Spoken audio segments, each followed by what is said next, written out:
Alright, in this video I'm going to show some finger picking technique. It's sort of like a kind of pseudo flamenco stuff here. First one I'm going to show you is using thumb and fingers. Back of the thumb, so I'm going to use the thumbnail. A little bit of thumbnail growth helps for this. And same with your fingers on the picking hand. In my case, the right hand, unless you're left-handed guitars. Fingernails on the fretting hand are no good. You want to keep those short. They're just going to get in the way. This one here, I'm just going to hold a, let's say, an A minor chord.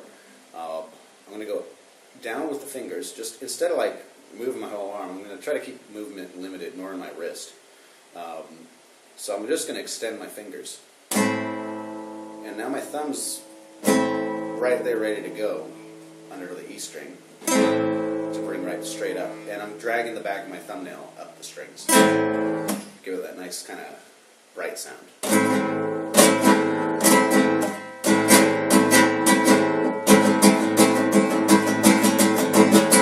And it's, I mean, if I exaggerate the movement, I'm going to be moving so you can see it better.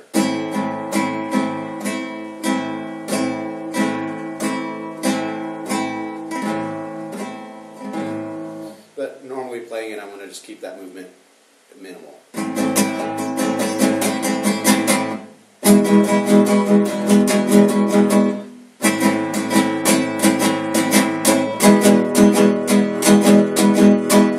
Alright, that's all there is to that one. It's just try to like kind of keep the forearm pretty steady, not moving a lot of elbow basically. Now, another kind of thing you can add in with this is more like a rake pick, where instead of going right through the strings, you can drag through the strings. So like, you know,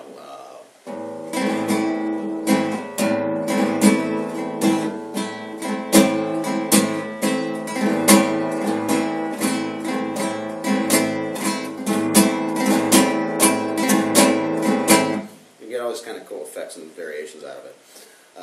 Another one I'll show real quick is the one I don't want to say I invented it, it's one I taught myself, and I don't know if it's proper flamenco technique or what it is, but it works cool.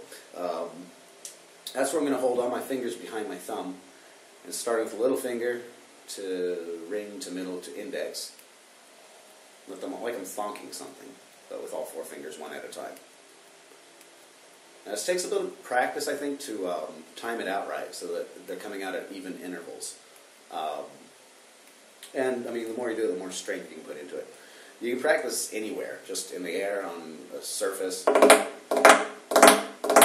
your leg, wherever. This kind of stuff I did in school, practicing on a school desk and whatever, anywhere you're at. And that's going to get you like a quadruplet, basically.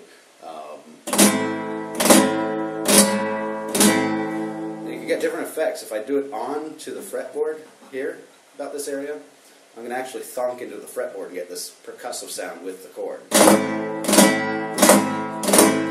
Or just over the sound hole or closer to the bridge.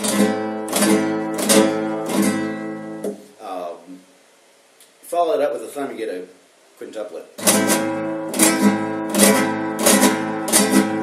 So, I mean, you can always add variation to this stuff and use it however you want.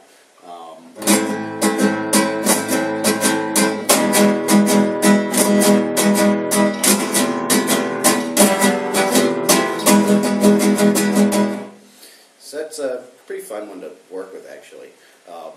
You can do it on less string. I'm doing it on like 5, 6 string chords. So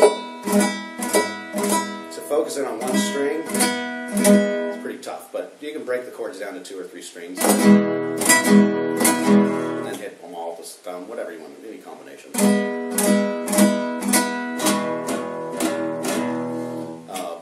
That's all there is to that one, though. It's like I said, I think the hardest thing is just getting used to being able to keep it at a tempo, 1, 2, 3, 4, instead of like a 1, 2, 3, 4 or something.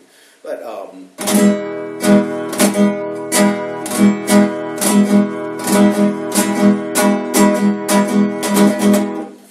that stuff is kind of cool way to get started with just playing finger picking. Works easy on a nylon string guitar. Works okay, and pretty good on bass too.